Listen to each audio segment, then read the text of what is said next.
ನಮಸ್ಕಾರ ವೀಕ್ಷಕರೇ, ಇವತ್ತು ತೋರಿಸ್ತಕ್ಕಂಥ ವಿಡಿಯೋ ಬಂದು ಸುಬಾಬುಲ್ ಅನ್ನೋ ಒಂದು ಬೆಳೆಯನ್ನು ಬೆಳೆಯೋದ್ರಿಂದ ನಾವು ಆರ್ಥಿಕವಾಗಿ ಯಾವ ಥರ ಸಬಲರಾಗಬಹುದು ಅನ್ನೋದಕ್ಕೆ ಒಂದು ಈ ವಿಡಿಯೋನ ಮಾಡ್ತಾ ಇದ್ದೇನೆ. ನಿಮಗೆಲ್ಲ ಗೊತ್ತಿದೆ, ನಾನು ಕರ್ನಾಟಕ ಒಂದೇ ಅಲ್ಲ, ಆಂಧ್ರ ಪ್ರದೇಶ, ತೆಲಂಗಾಣ, ತಮಿಳುನಾಡು, ಕೇರಳ ಎಲ್ಲ ರಾಜ್ಯಗಳನ್ನು ಸುತ್ತುವರಿಯತಕ್ಕಂಥ ಸಂದರ್ಭದಲ್ಲಿ ಏನಾದರೂ ಒಂದು ಹೊಸತು ಕಾಣಿಸ್ತಾ ಹೋಗುತ್ತೆ. ಈಗ ನಾವು ಇವತ್ತು ಜರ್ನಿ ಮಾಡ್ತಾ ಇದ್ದೀನಿ ರಸ್ತೆ ಬದಿಯಲ್ಲಿ. ಇದು coastal part of Andhra Pradesh. ಸೀದಾ ಈ ರಸ್ತೆ ಬದಿಯಲ್ಲಿ ಹೋಗುವಾಗ ಇಲ್ಲಿ ಲಾರಿ ಕಾಣಿಸ್ತಾ ಇದೆಯಲ್ಲ, ಲಾರಿಗೆಲ್ಲ ದೊಡ್ಡ ದೊಡ್ಡ ಮರಗಳನ್ನು ಲೋಡ್ ಮಾಡ್ತಕ್ಕಂಥ ಸೀನ್ ನೋಡಿದ ತಕ್ಷಣ ನನಗೆ ಆಶ್ಚರ್ಯ ಆಯಿತು. ಏನು ಬೆಳೆ ಇದು, ಇಷ್ಟು ಲೋಡ್ಗಟ್ಟಲೆ ಬೆಳೆಸ್ತಾ ಇದ್ದಾರೆ.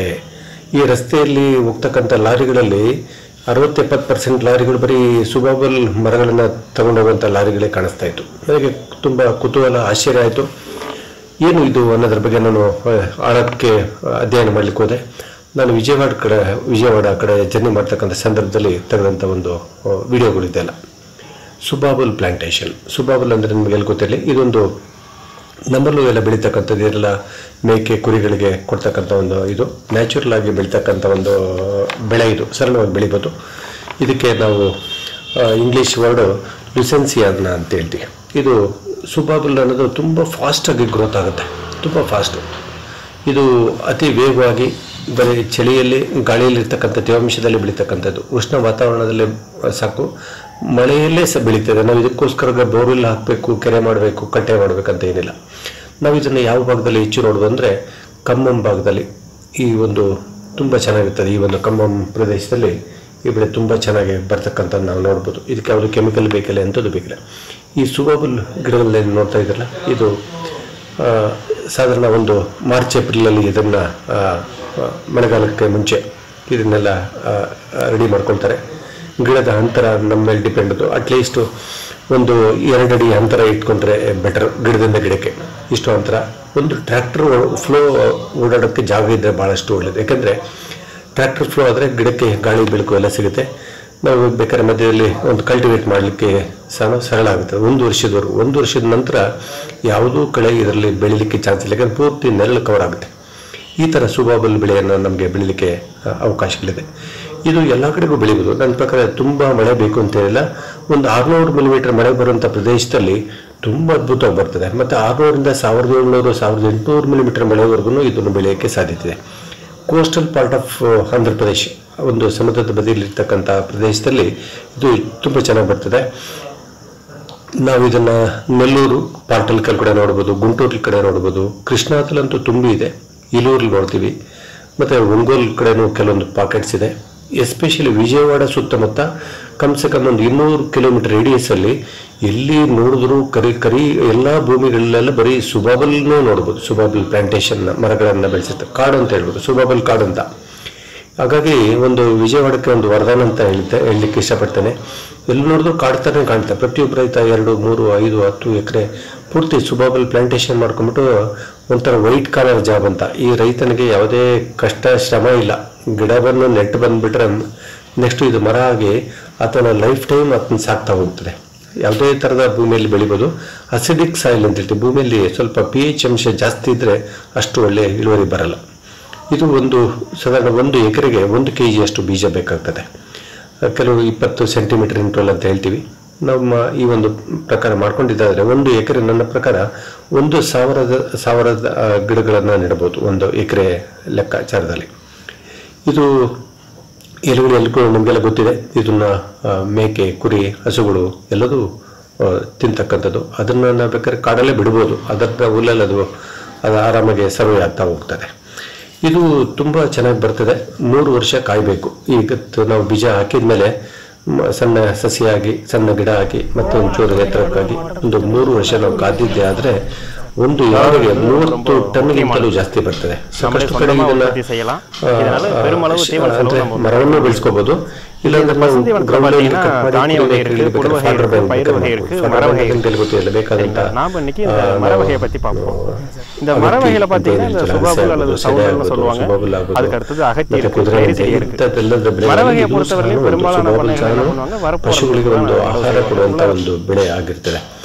ಈ ಥರ ಬೆಳೆದಾದ್ಮೇಲೆ 3 ವರ್ಷಕ್ಕೆ ಕಟಿಂಗ್ ಮಾಡಲಿಕ್ಕೆ ಎಲ್ಲ ಟೀಮ್. ಆಂಧ್ರದಲ್ಲಂತೂ ಇದೊಂದು ವಾರ್ ಫುಡ್ ಟೈಪ್ ಕೆಲಸ. ಹಗಲು ರಾತ್ರಿ ಈ ಯಂತ್ರಗಳ ಕೆಲಸ ಮಾಡ್ತಾ ಇರ್ತದೆ. ಮರಗಳನ್ನು ಕಟ್ ಮಾಡ್ತಕ್ಕಂಥದ್ದು, ಅದನ್ನ ಕಟಿಂಗ್ ಆದಮೇಲೆ ಮಿಷಿನ್ಗೆ ಹಾಕ್ತಾರೆ, ಸಿಪ್ಪೆ ತೆಗಿತಾರೆ. ಸಿಪ್ಪೆ ತೆಗಿಲಿಕ್ಕೂ ನೋಡಿ ಟೆಕ್ನಾಲಜಿ, ಅವ್ರು ಯಾವುದೋ ಕರೆಂಟೇ ಕಾಯ್ದಿಲ್ಲ, ಜನರೇಟರ್ಗಳನ್ನ ಓಡಿಸಿ ನೋಡಿ ಕಂಪ್ಲೀಟ್ ಸಿಪ್ಪೆಗಳನ್ನೆಲ್ಲ ರಿಮೂವ್ ಮಾಡಿ ಈ ಒಂದು ಕೆಲಸ ನಡೀತಾ ಹೋಗ್ತದೆ. ಸುಮಾರು ಕೆಲವು ಕಡೆ ಎಲ್ಲ 400 ಟನ್ವರೆಗೂ ತೆಗೆದಂಥ ಉದಾಹರಣೆಗಳಿದೆ.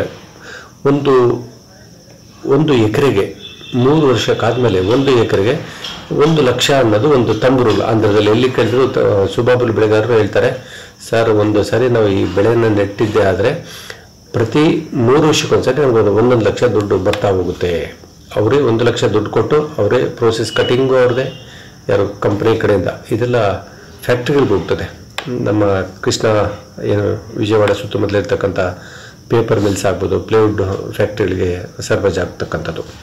ಇದರಲ್ಲಿ ಹೈಯೆಸ್ಟು ನೈಟ್ರೋಜನ್ ಇರ್ತದೆ. ನಮಗೆ ಎಲ್ಲದಕ್ಕಿಂತಲೂ ಸಾಕಷ್ಟು ನೈಟ್ರೋಜನ್ ಇರೋದ್ರಿಂದ ಭೂಮಿ ಸಾಕಷ್ಟು ಎನ್ರಿಚ್ ಆಗ್ತಾ ಹೋಗ್ತದೆ, ಫಲವತ್ತಾಗ್ತಾ ಹೋಗ್ತದೆ.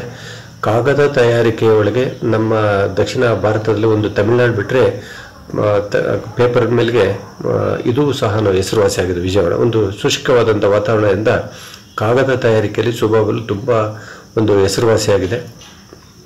ಇದರಿಂದ ತುಂಬ ಒಂದು ಇನ್ಕಮ್ ಜನರೇಟ್ ಮಾಡುವಂಥದ್ದು. ಸುಬಾಬುಲ್ ಪ್ಲಾಂಟೇಷನಿಂದ ಭೂಮಿ ಎಷ್ಟು ಚೆನ್ನಾಗಿ ಫಲವತ್ತಾಗುತ್ತೆ ಅಂತಂದರೆ ಎಲೆಗಳಂತೂ ಮಲ್ಚಿಂಗ್ ಆಗ್ತಾ ಹೋಗುತ್ತೆ. ಸಾಕಷ್ಟು ಅದರೊಳಗೆ ಎರೆಹುಳುಗಳು ಆಗ್ಬೋದು, ಮತ್ತು ಬಿದ್ದಂಥ ಮಳೆ ನೀರು ಅಬ್ಸರ್ವ್ ಮಾಡುವಂಥ ಕೆಲಸ ಆಗುತ್ತೆ.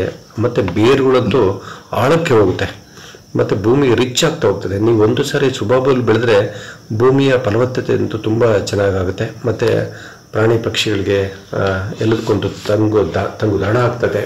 ಈ ಎಲ್ಲ ಒಂದು ನಿಟ್ಟಿನಲ್ಲಿ ಆಂಧ್ರದಲ್ಲಿ ಸುಬಾಬುಲ್ ಬೆಳೀತಕ್ಕಂಥ ಏರಿಯಾ ವರ್ಷದಿಂದ ವರ್ಷಕ್ಕೆ 10-20 ಸಾವಿರ ಎಕರೆ ಪ್ರತಿ ವರ್ಷ ಜಾಸ್ತಿ ಆಗ್ತಾ ಇದೆ ಅನ್ನೋ ಒಂದು ಅಂಕಿಅಂಶ ಕೂಡ ಕೇಳಿ ಬರ್ತಾ ಇದೆ.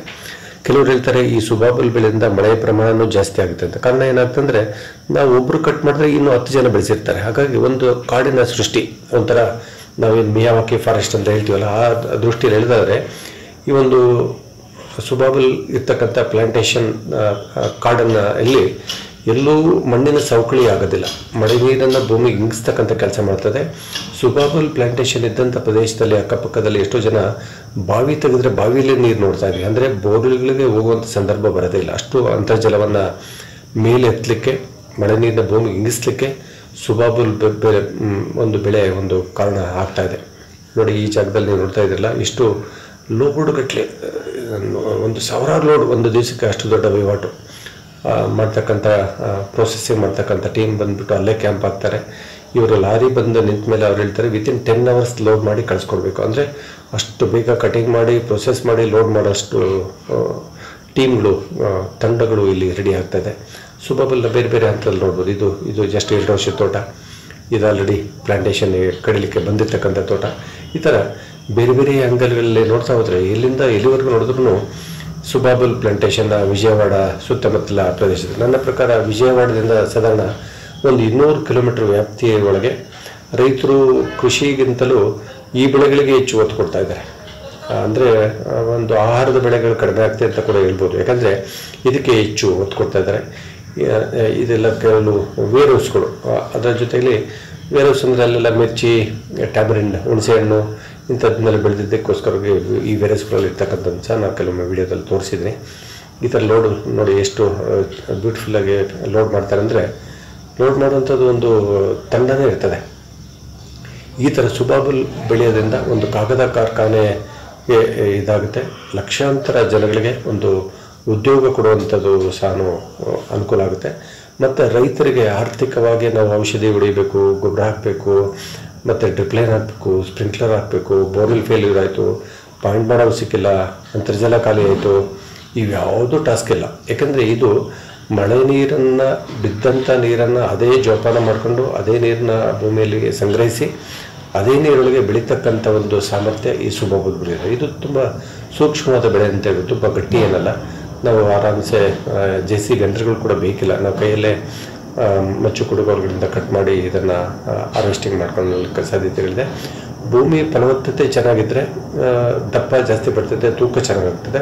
ಭೂಮಿಯಲ್ಲಿ ಸ್ವಲ್ಪ ನಮಗೆ ಗೊಬ್ಬರದಂಶ ಸಾವಯವ ಇಂಗಾಲ ಕಡಿಮೆ ಇದ್ದರೆ ನಮಗೆ ಸ್ವಲ್ಪ ಇಳುವರಿಯಲ್ಲಿ ವೇರಿಯೇಷನ್ ಆಗ್ಬೋದು. ಆದರೂ ಎಲ್ಲ ರೈತರು 100ಕ್ಕೆ 90% ರೈತರು ಏನು ಹೇಳ್ತಾರೆ ಅಂದರೆ, ಸರ್ ಇದು ಸುಮಾರು ನಾನು ಹೇಳ್ತಕ್ಕಂಥ ಇವತ್ತಿಂದಲ್ಲ ಸುಮಾರು 16 ವರ್ಷಗಳಿಂದ ಒಂದು ಮಾತಲ್ಲಿ ವಿಜಯವಾಡದಲ್ಲಿ ಜನರು ಹೇಳ್ತಕ್ಕಂಥ ರೈತರು ಹೇಳ್ತಕ್ಕಂಥ ಮಾತಂದರೆ, 1 ಎಕರೆಗೆ ನಮಗೆ 1 ಲಕ್ಷ ಬರ್ತದೆ, 5 ಎಕರೆ ಸುಬಾಬುಲ್ ಹಾಕೊಂಡ್ರೆ 5 ಲಕ್ಷ ದುಡ್ಡು ಬರ್ತದೆ ಅನ್ನೋ ಒಂದು ಮಾತನ್ನು ಅವ್ರು ಹೇಳ್ತಾ ಇದ್ರು. ಹಾಗಾಗಿ ನಾನು ನಮ್ಮ ಭಾಗದಲ್ಲಿ ಭಾಳಷ್ಟು ಜನ ರೈತರು ಬೇರೆ ಬೇರೆ ಬೆಳೆಗಳನ್ನ ಬೆಳೆದು ಸಾಕಷ್ಟು ಕಷ್ಟ ಆಗುತ್ತೆ, ನುಕ್ಸಾನ ಆಗುತ್ತೆ ಅನ್ನೋಂಥ ರೈತರು ಈ ಬೆಳೆಯನ್ನು ಯಾಕೆ ನೀವು ಬೆಳೆಯುವಂಥ ಒಂದು ಪ್ರಯತ್ನ ಮಾಡ್ಬೋದಾ, ಬೆಳೆಯನ್ನು ಬೆಳೆಯೋಕ್ಕಿಂತ ಮೊದಲು ನೀವು ಆ ಭಾಗದಲ್ಲಿ ನೋಡಿ, ಆ ಭಾಗದ ರೈತರ ಜೊತೆಗೆ ಸಂಪರ್ಕ ಮಾಡಿ ಈ ಬೆಳೆ ಬೆಳೆಯೋದ್ರಿಂದ ನಮಗೆ ಯಾವ ಥರ ಅಂತೂ ನನ್ನ ಪ್ರಕಾರ ಭೂಮಿಗಂತೂ ತುಂಬ ಒಳ್ಳೆಯಾಗುತ್ತೆ, ಮಳೆ ನೀರು ಇಂಗಿಸ್ಲಿಕ್ಕೆ ಸಹಕಾರಿಯಾಗುತ್ತೆ, ಆರ್ಥಿಕವಾಗಿಯೂ ಸಹ ರೈತರಿಗೆ ಸಬಲರಾಗಲಿಕ್ಕೆ ಸಾಧ್ಯತೆ ಇದೆ. ಅಟ್ಲೀಸ್ಟ್ 16 ಎಕರೆ ಇರುವಂಥ ರೈತರು ಸ್ವಲ್ಪ ಜಮೀನಲ್ಲಿ ಇಂಥ ಒಂದು ಬೆಳೀಲಿಕ್ಕೆ ಸಾಧ್ಯತೆ ಇದೆ ಅನ್ನೋ ಮಾತು ಹೇಳ್ತಾ,